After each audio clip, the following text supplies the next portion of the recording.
오늘은 영원한 복음 요한계시록 37번째 시간으로 계시록 3대 전쟁의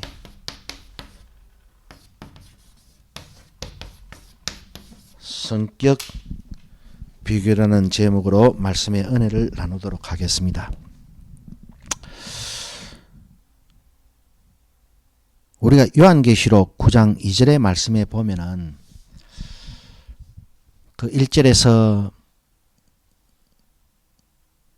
무적행의 열쇠를 가지고 땅으로 떨어진 별 하나가 있는데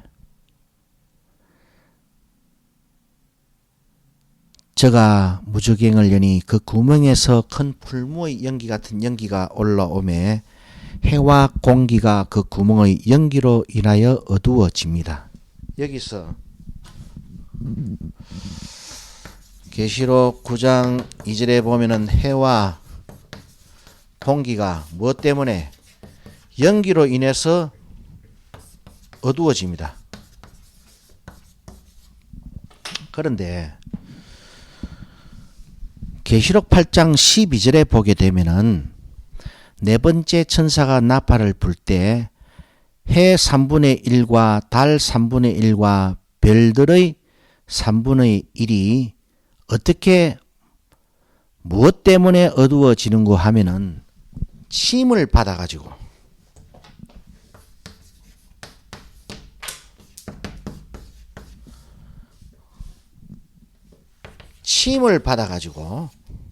어두워진다라고 말씀하고 있습니다.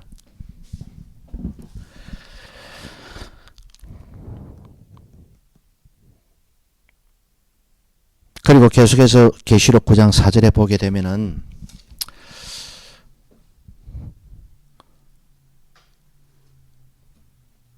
그 무적행의 연기로 인해서 그 연기가 피어 올라가면서 해와 공기를 어둡게 했는데 3절에 보면은 그 연기 가운데로부터 연기만 올라온 것이 아니라 황충이 같이 올라옵니다.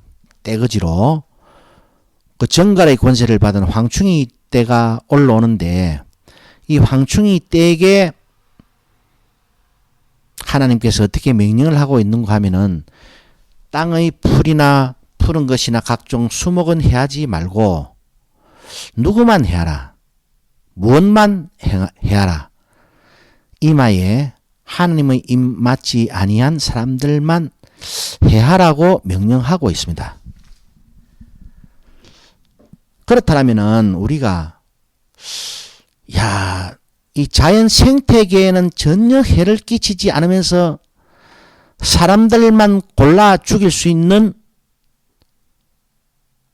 우리가 하도 요한계시록 9장 18절에서 유브라데 강가로 몰려든 2만만의 군대의 그 마병대의 입에서 나오는 불과 연기와 유황으로 인해 사람 3분의 1이 죽는다라는 이 말씀을 가지고 많은 사람들이 유브라데 근처에서 3차 세계대전이 일어난다. 중공군이 참전한다. 그래서 그 불과 연기와 유황은 대포, 미사일, 총알 등등이라고 말하는 그래서 인간의 무기 탄알로 말하는 사람들이 있기 때문에 그 사람들의 논리대로라면은 이 해와 공기를 어둡게 하면서 그 연기 가운데로 같이 올라온 황충이가 자연 생태계는 전혀 해를 끼치지 않으면서 그것도 하나님의 인을 맞지 않은 사람들만 표적적으로 공격할 수 있는 무기가 무엇일 것인가? 그들이 논리대로라면 우리가 한번 질문해 봐야 됩니다. 그래 그 사람들은 뭐라 합니까 이거를? 뭐 레이저 빔이라 그럽니까? 또 드론이라 그러겠네요. 또 잘못하면은. 예? 2만만의 마병대 입에서 나오는 불과 연기와 유황을 무기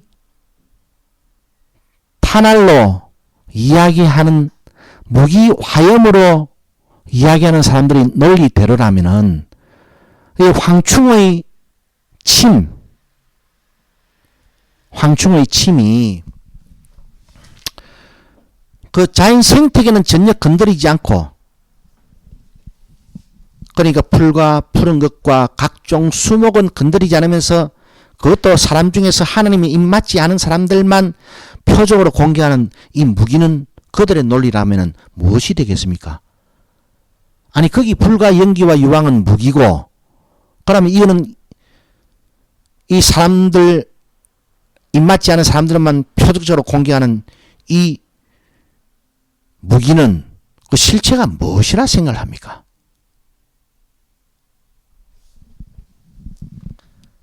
그나저나 하나님이 입맞지 않은 사람들만 해하라고 했기 때문에 우리가 여기서 하나 알 수 있는 것은 요한계시록에서 입맞지 않았다.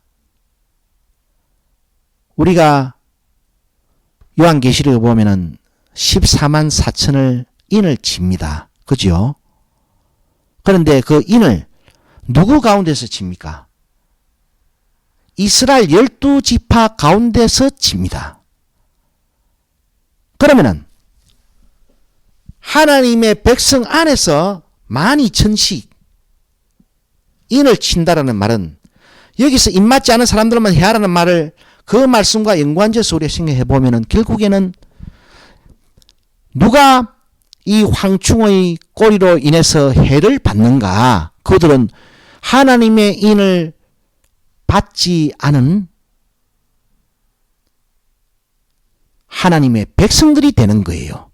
왜? 그 인은 이스라엘 12지파를 세워놓고 그 12지파 가운데서 각 지파마다 12,000씩 인을 쳤기 때문에. 그래서 누가 황충의 꼬리로 해함을 받느냐라고 우리가 묻는다라면은 그들이 누구겠습니까? 세상 사람들? 아람 민족? 전혀 아니고 인을 받지 않은 하나님의 백성들이 황충의 꼬리에 해를 받는 거예요.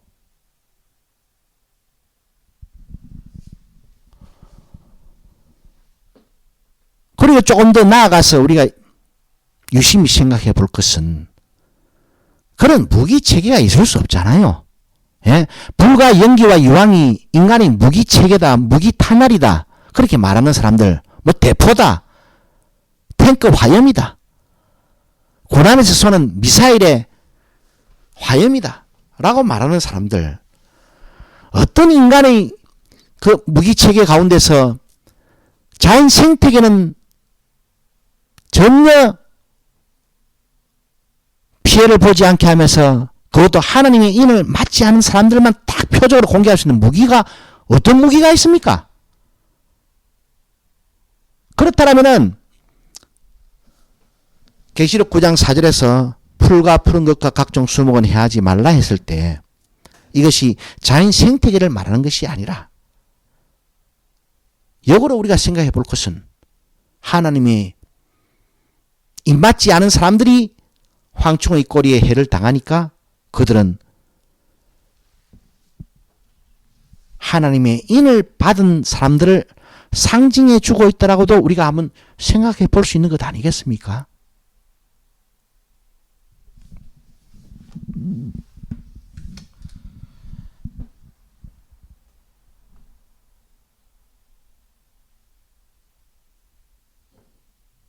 그리고 황충이 요한계시록 9장에서 왜 이 황충의 등장도 전쟁 이야기로 우리가 이해를 하고 또 전쟁 이야기로 또 우리가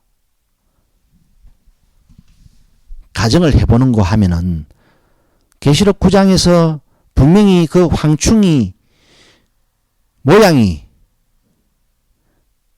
전쟁을 위해서 9장 7절에서 보면은 전쟁을 위해서 예비된 말들 같다라고 했잖아요.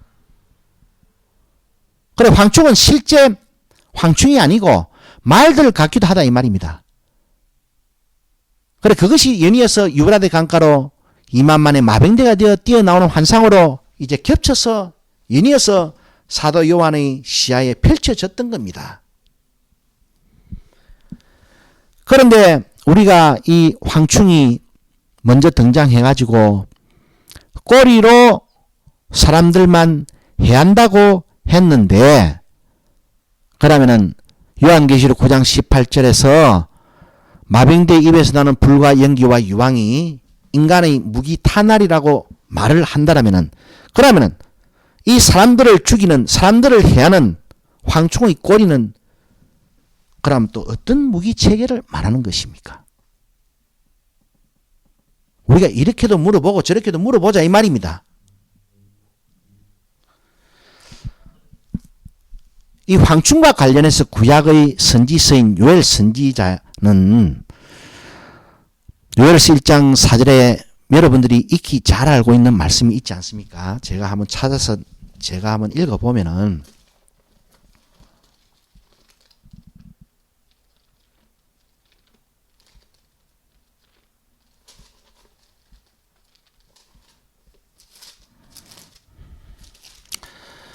요엘서 1장의 4절입니다. 팥종이가 남긴 것을 메뚜기가 먹고 메뚜기가 남긴 것을 넛이 먹고 넛이 남긴 것을 황충이 먹었도다. 이 놀라운 재앙의 이야기를 3절 말씀에 보니까 너희는 이 일을 너희 자녀에게 구하고 너희 자녀는 자기 자녀에게 구하고 그 자녀는 후시대에 구할 것이니라. 우리 신명기서 31장에서 모세 선지자가 부르기를 잊지 말아야 하는 노래를 하나님의 언약궤에 보관합니다. 그 언약궤에 보관된 부르기를 잊지 말아야 할 모세의 노래의 핵심 주제가 무엇입니까? 너희가 온전하게 하나님이 명하시는 온전한 신앙생활을 하지 않아서 그 결과 너희가 원수의 군대에 의해서 파국을 맞이할 것이다라는 재앙의 경고였습니다. 그런데 이 사실을 요엘 선지자는 그 이스라엘 땅에 엄습해오는 가뭄이라는, 기근이라는 그 자연의 재앙을 메뚜기 떼가 습격을 해가지고 곤충 떼가 습격을 해가지고 나라를 다 쪼아 먹어버리는 바람에, 깔아 먹어버리는 바람에 이스라엘 백성에게 엄청난 보릿고개가 다가오는 것을 빗대어서 요엘서 2장에서는 어떻게 말씀하고 있는가 하면은 요엘서 2장 1절로 11절의 말씀을 여러분이 집에 가서 묵상을 해보시면은요, 빽빽한 구름이 낀 날이 다가오는데 원수의 군대가 황충이 떼거지 모양으로 황충이 떼 쪽수만큼 원방에서 달려 올라와 가지고 에덴 동산 같았던 가나안 땅을 황폐화시켜버리고 이스라엘 민족을 파멸할 것을, 그러니까 바꿔 말하면 요엘 선지자는 요엘 선지서 1장 4절에서 메뚜기 떼, 곤충의 떼로 인한 가뭄과 기근의 재앙을 넘어서 그보다 더 큰 재앙인 황충의 떼와 곤충의 떼와 버금갈 정도의 새까맣게 원수의 군대가 올라와서 이스라엘 땅을, 가나안 일경을 황폐화시킬 것을 경고하고 있었습니다. 그래서 그 요엘 선지자가 구약 선지서에서 그 예언했던 황충의 재앙이 요한계시록 9장에서 전쟁 이야기로 대비되어 예언되고 있고 경고되고 있습니다. 그러면은 요엘 선지자가 요엘 선지서 1장 4절에서 곤충의 때, 황충의 때를 통해서 말하고자 했던 그 다가오는 파국의 날이 실제 곤충의 때로 인한 가뭄과 기근의 재앙을 말하고자 함이 아니라 황충의 때와 같이 무수한 원수의 군대가 예루살렘 땅을 짓밟아 버릴 것을 예언하고 있는 것이 그 예언의 종착지입니다. 궁극적 목적지예요. 그러면은 결국에 이 황충의 꼬리로 인해서 사람들이 해함을 받는다. 그 해함을 당하는 사람들이 누굽니까? 하나님의 입맞지 않은 하나님의 백성들 아닙니까? 이스라엘 12지파 가운데서 인을 쳤기 때문에.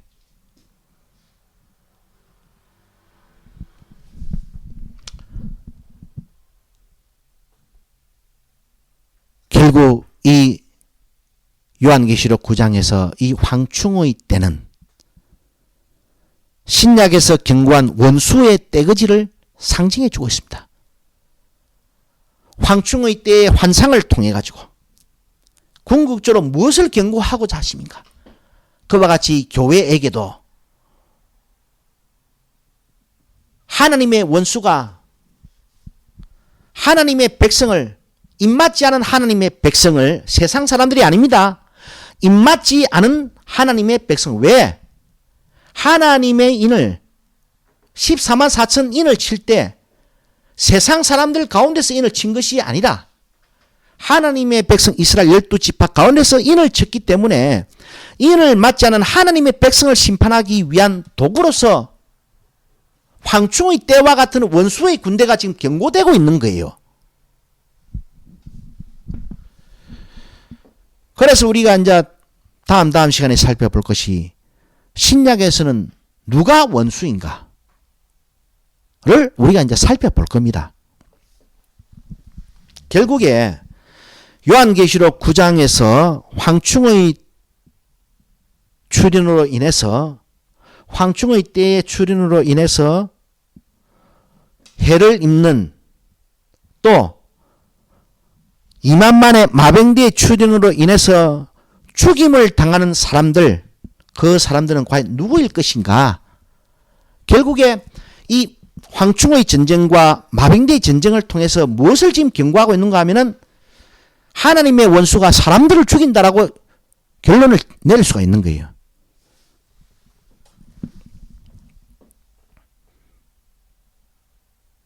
그런데 여러분, 인류 최후의 전쟁이라고 그렇게 떠들썩하게 떠드는데 그 아마겟돈 전쟁이 있지요. 그 아마겟돈 전쟁 중에서는 아무 말이 없습니다. 사람들을 해한다는 말도 없고 사람들을 죽인다는 말도 없어요. 우리가 요한계시록 16장 12절로 14절의 말씀을 읽어보면은 전능하신 이의 큰 날의 전쟁을 위해서 물이 완전히 말라버린 유브라데 강의 길을 마른 땅을 밟고 왕들의 군대가 출현한다라고만 되어 있지. 황충의 전쟁에서는 황충의 출현에서는 황충의 꼬리로 사람들을 해한다. 마병대의 전쟁, 마병대의 출현에서는 그 입에서 나는 불과 연기와 유황으로 인해서 사람들이 죽임을 당한다. 3분의 1이.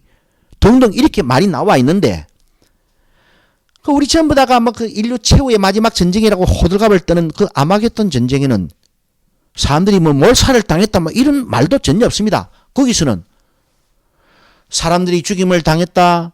하나님의 인을 맞지 않은 사람들이 해를 받았다. 이런 말이 아니고 그 전쟁에 출연했던 그 당사자들이 몰살을 당해요.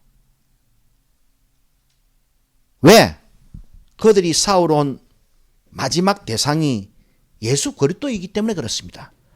그래서 여하튼 사람이 죽인다, 뭐 누구를 해한다는 그 대상이 없고 지구가 전쟁에 참여해가지고는 그 왕들과 그 따라 나온 그 군대들이 몰살을 당하는 것으로 이 아마겟돈 전쟁이 이 대단한 막을 내려요.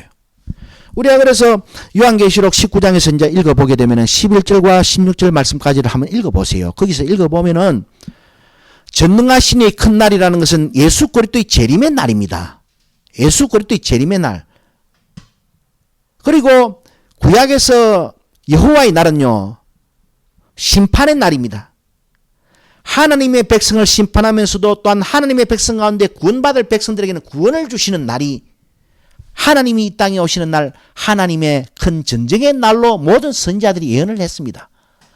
그래서 요한계시록 9장 11절로 16절에서는 하늘에서 백마탄자가 이제 강림을 하시는 거예요.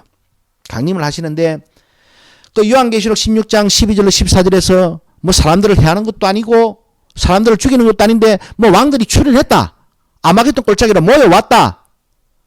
그 바꾸어 말하면 아마겟돈 골짜기로 모여왔다는 것은 어떤 지정된 장소에 모여왔다는 것을 말하는 것이 아니고요. 그래서 그 장소가 인류 마지막 전쟁이 발발할 장소를 말하고 있는 것이 아니고 그 아마겟돈이라는 말 자체가 그 장소가 그 요한계시를 말하고 있는 장소는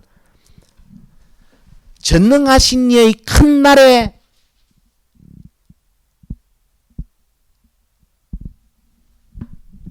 심판을 당한다는 말이에요. 그거를 바로 번역을 하면은, 바로 해석을 하면은.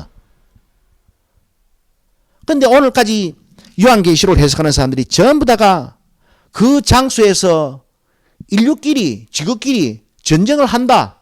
그래, 인류가 종말을 맞이한다. 막 그렇게 딱 해석을 해버렸습니다. 그렇게 해석을 하면 안 되고, 아마겟돈으로 모여온다는 말은 전능하신 이의 큰 날에 전쟁을 위해서 모여왔던, 아마겟돈으로 모여왔던 그들이 어떤 장소에 실제 전쟁을 한다는 말이 아니고 그들이 심판을 받는다는 말이에요. 그래서 우리가 이제 요한계시록 19장 19절로 21절에 보게 되면은 이제 뭐 우리가 여러 번 읽어본 말씀이지만은 왕들이 모여왔잖아요. 아마겟돈으로. 요한계시록 16장 12절로 14절에서 전능하신 이의 큰 날에, 예수 그리스도의 심판의 날에, 예수 그리스도 재림의 날에. 그래서 요한계시록 19장 11절로 16절에서는 예수 그리스도가 이제 재림하십니다. 그 날이 전능하신 이의 큰 날입니다.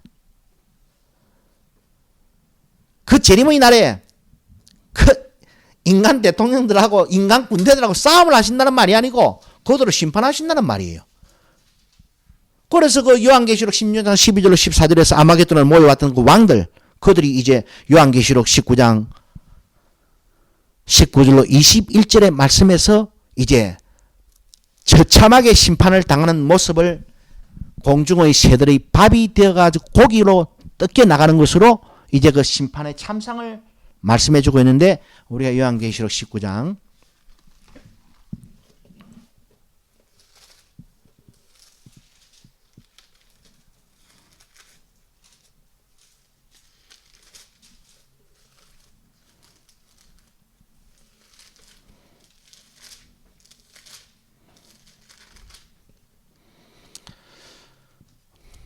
그러니까 요한계시록 16장 12절로 14절에서 아마겟돈으로 왕들이, 세상 임금들이 모여왔습니다. 아마겟돈으로 왜 그들이 모여왔는가? 전능하신 이의 큰 날을 위해서, 큰 날의 전쟁을 위해서. 그렇게 본문이 기록이 되어 있습니다. 그래서 요한계시록 19장 11절부터 21절까지는 먼저 16절까지에서 전능하신 이 큰 날, 곧 예수 그리스도가 재림하시는 그 날에 그 예언되었던 전쟁은 어떻게 결판이 날 것인가를 이제 환상으로 설명을 하고 있는데, 계시록 19장 19절로 21절의 말씀을 읽어보면, 또 내가 보매 그 짐승과 땅의 임금들과 그 군대들이 모여 그 말탄 자와 그의 군대로 더불어 전쟁을 일으키다가 짐승이 잡히고 그 앞에서 이적을 행하던 거짓 선지자도 함께 잡혔으니 이는 짐승의 표를 받고 그의 우상에게 경배하던 자들을 이적으로 미혹하는 자라. 이 둘이 산채로 유황 불 묻는 못에 던지우고 그 나머지는 말탄 자의 입으로 나오는 금의 죽음에 모든 새가 그 고기로 배를 불리웠다. 이것이 전쟁의 결말인데, 먼저 이 전쟁의 결말을 요한계시록 19장 11절로 16절의 말씀에서 전능하신 이 큰 날, 예수 그리스도의 재림의 날에 어떻게 전쟁이 결판 날 것인가를 먼저 요한계시록 19장 17절로 18절은 이와 같이 예언하고 있는 거예요. 또 내가 보니 한 천사가 해에 서서 공중에 나는 모든 새를 향하여 큰 음성으로 외쳐 가로되 와서 하나님의 큰 잔치에 모여 왕들의 고기, 장군들의 고기, 장사들의 고기, 말들과 그 탄 자들의 고기, 자유한 자들이나 종들이나 물은 대수하고 모든 자의 고기를 먹으라 하더라 라고 말씀하고 있습니다. 아마겟돈 전쟁은 실제 그 장소에서 사람들끼리 치고받는 핵전쟁이 일어나는 것이거나 아니면은 재림하시는 주님과 세상의 연합된 적그리스도 정권의 연합체 성격을 가지고 있는 각 대통령들이 힘을 합쳐가지고 예수님과 맞짱을 뜬다는 말이 아닙니다. 이 전쟁의 전체 환상을 요약해서 딱 이야기하면은 황충의 재앙에서부터 이 아마겟돈 전쟁까지 요약을 해서 이야기를 하면은 원수의 올라옴을 경고하고 경고합니다. 그리고 그 원수가 최종적으로 심판받는 것을 예언하고 있습니다. 이것이 구약 선지서의 그 예언의 권력과 딱 동일해요. 그래서 제가 요한계시록을 신약의 선지서라 이야기를 하는 겁니다.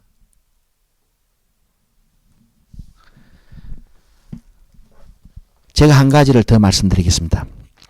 구약 성경에서 선지자들이 이스라엘에게 하나님의 말씀을 전했습니다. 그 말씀은 그들에게만 전해진 말씀입니까? 그들에게 전해진 말씀은 교회에게도 전해진 말씀입니다. 마찬가지로 요한계시록에 2장과 3장에 보면 7교회 하나님의 말씀이 예수 그리스도로부터 교회의 사자들에게, 교회 사자들을 통해서 교회들에게 전해지기를 그 순서화되어 가지고 하나님의 말씀이 교회에게, 그러니까 그 당시에 7교회인 에베소, 스무나, 버가모, 두아디라, 사데, 빌라델비아, 라오디게아 교회까지 전달됩니다. 그럼 그 말씀은 그 당시에 있었던 실제 7교회에게만 전해진 말씀입니까? 아니면 그 시대를 넘어서 오늘 우리 교회 9세대까지 전해진 말씀입니까? 그런데 우리가 요한계시록 2장 10절에서 이렇게 보게 되면은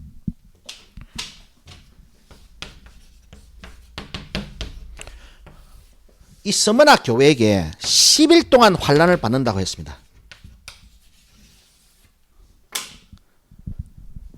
여러분, 이 10일 동안을 그 시대, 그때 상황에서 스무나 교회에게만 주신 말씀이겠습니까? 10일 동안 환난을 받는다는 것이. 그러고 또 그렇다면 이 10일은 실제 10일이겠습니까? 그래가지고 뭐 다른 거 전부 다 연도 연월 일시까지 다 점쟁이 무당 부정 맞추듯이 그렇게 맞춰 사는 그 종말론자들. 그 3년 6개월이 실제 3년 6개월이고 1260일은 3년 6개월을 상징하고 후 3년 반, 전 3년 반 해사는 사람들. 그래서 그 후 3년 만의 끝에 7년 대환란의 끝에 아마겟돈 전쟁이 그 장소에서 실제 일어나고 그래 등등으로 막 떠들어 사는 사람들, 그들에게 그럼 이 스무나 교회에게 주어진 이 10일 동안 환란은 실제 10일입니까? 그들이 그래 10일 동안만 그래 환란을 받았습니까? 그 이 10일을 그래 골머리 머리 맞춰 가지고 그 10일이 그 언제부터 언제인지 실제 10일인지 이게 10년인지 100년인지 한번 맞춰 보세요. 이 상징하고 있는 겁니다. 이 상징하고 있는 거예요. 10일이.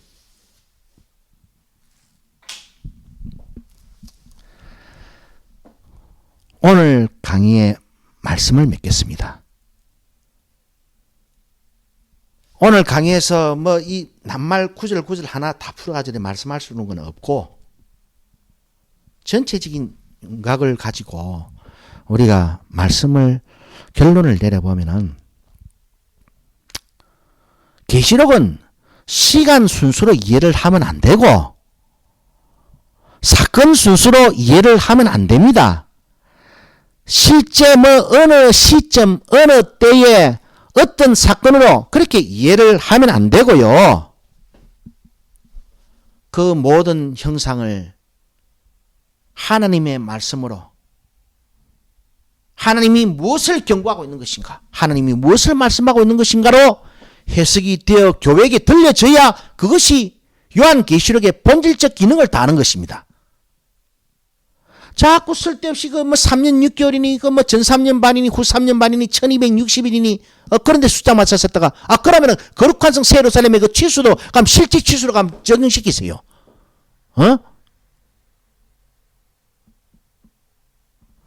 이 스무나 교회에 주어진 10일 동안 환란도 실제 치수로 해가지고 그 당시에 10일 동안 환란 받았습니까? 그 10일 동안 어떤 환란 받았는데요? 자꾸 쓸데없이 그 숫자에 골몰해가지고 말입니다.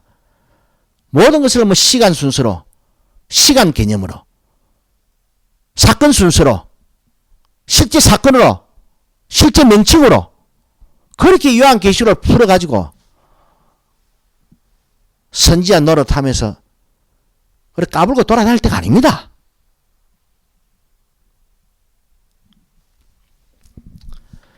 우리가 그 알곡과 가라지 비유에서 그 주님께서 이런 말씀을 하신 게 기억을 하지요. 원수가 자는 동안에 밤에 몰래 와가 이 씨를 뿌리고 가뿐네. 그리고 신약에서는 주인의 밭에 밤에 몰래 씨 뿌리고 간 놈이 원수입니다. 원수. 원수인데 사람들이 자꾸 그 사복음서 중에 우리가 한번 찾아보겠지만은 그 끄트머리에 밭은 세상이었다 일어났어요. 그러니까 전부 다가 봐라. 교회는 세상 가운데 뿌려진 알곡이라고 전부 다 이해를 하는 거예요. 그거는 교회 개념을 몰라서 그렇습니다. 예? 알곡은 사람들이지요. 가라지도 사람들 아닙니까? 누가 뭐라 말을 하더라도 이렇게 말을 하든 저렇게 말을 하든 그들이 그렇게 말을 하든 제가 이렇게 말을 하든 알곡은 사람들을 상징하는 실제 곡식이 아니잖아요. 가라지도 실제 그 곡식이 아니고 못 쓰게 된 곡식이 아니고 사람들을 상징해주고 있잖아요. 그 자꾸 밭에다가 씨를 뿌리고 왔다 그러니까 밭은 세상에 일어나는 바람에 교회는 전부 다 뭐가 됐습니까? 알곡이라고 말을 하고 주장을 해요. 그걸 갖다가 이해를 잘 못해서 그렇습니다. 교회론을 몰라가지고. 알곡도 사람들의 모임이고 가라지도 사람들을 상징하고 있어요. 그래 바꿔 말하면 이 세상 가운데 이 세상의 주인은 예수님 아닙니까? 이 세상 가운데 알곡 교회도 만들고 가라지 교회도 있다 이 말입니다. 알곡 교회도 있고 가라지 교회도 있다는 말은 알곡 사람들도 있고 가라지 사람들도 있다는 거예요. 그 가라지 사람들, 그 가라지 교회를 누가 만들었는 것인가? 거기 원수라고 이야기를 해놨어요. 그런 취지에서 이 나오는 이 전쟁의 날에 등장하는 황충이 때, 마병대 떼거지, 왕들, 이놈들을 갖다가 그 말씀의 취지에서 이제 이해를 하나하나 낱말을 풀어가 보면은요. 딱 전부 다 원수의 군대입니다. 원수의 군대가 올라온다. 누구를? 하나님이 입맞지 않은 하나님의 백성들을 심판하려고. 원수의 군대가 올라온다. 거듭 경고를 합니다. 그리고 최후에 구약 선지서의 모든 이 흐름이요 맥락이 하나님께서 이스라엘 백성을 심판하시기 위해서 원수의 군대를 들어 올리십니다. 그리고 그 차후에 원수의 군대를 징벌하십니다. 그게 예언의 패턴이에요. 그 신약 서신서도 똑같습니다. 그럼 그 원수가 누구일 것인가? 가라지를 심은 놈들입니다. 그래서 이 황충이 때와 마병대와 이 왕들은 실제 세상의 존재들을 말하는 것이 아니라 가라지 교회를 만드는 가라지 사람들을 끌고 모으는 거짓 선지자들을 상징해 주고 있습니다. 그게 하나님의 원수입니다. 그래서 사도 바울도 사도 베드로도 네로보다도 교회 안에 들어와 가지고 가라지 씹는 놈들을 제일 경멸했던 겁니다. 그는 숫자 사람 취급을 안 합니다. 그는 영원히 저주받아야 될 놈들로 정죄합니다. 이제 오늘로서 영원한 복음 요한계시록이 37번째 시간을 지나왔는데 맨 마지막 40번째 시간에 제목이 미리 말씀을 드리면은 재림과 그 이후입니다. 그리고 나서 다시 요한계시록 특강 2부로 요한계시록 심판과 구원이라는 제목으로 또 다시 계시록을 훑어갈 겁니다. 그때는 조금 더 뭐 황충의 때와 이 마병대의 존재 이런 것도 뭐 말씀 안에서 우리가 그 존재를 심층 지지해 볼 거예요. 그때 뭐 일곱인, 일곱나팔, 일곱대접 그 내용에 있는 그 뭐 재앙의 성격이라든지 재앙의 주체라든지 재앙의 대상이라든지 이런 걸 우리가 이제 소상히 살펴볼 겁니다. 언제? 요한계시록 2부 심판과 구원 시간에서. 그리고 내가 영원한 복음 요한계시록 이 첫 번째 강의를 40번에서 마치면서 왜 마지막 40번 제목을 재림과 그 이후라 해놨는가? 나중에 요한계시록 3부 시간에서 제가 미리 제목을 말씀드립니다. 마지막 제국 그 불멸의 영광이라는 제목으로 요한계시록을 구속사조로 결산하기 위해서 제가 제목을 미리 말씀드립니다. 그래 여하튼 이 황충의 때와 마병대의 존재와 왕들의 존재 또 뭐 일곱인, 일곱나팔, 일곱대접에 나오는 그 세시한 소위 그 종말론자들이 떠들어 찾는 그 허황된 이야기들 그 하나하나 세부적으로 좀 살펴보는 시간을 이제 2부 시간에서 가질 거예요. 기도 올리겠습니다.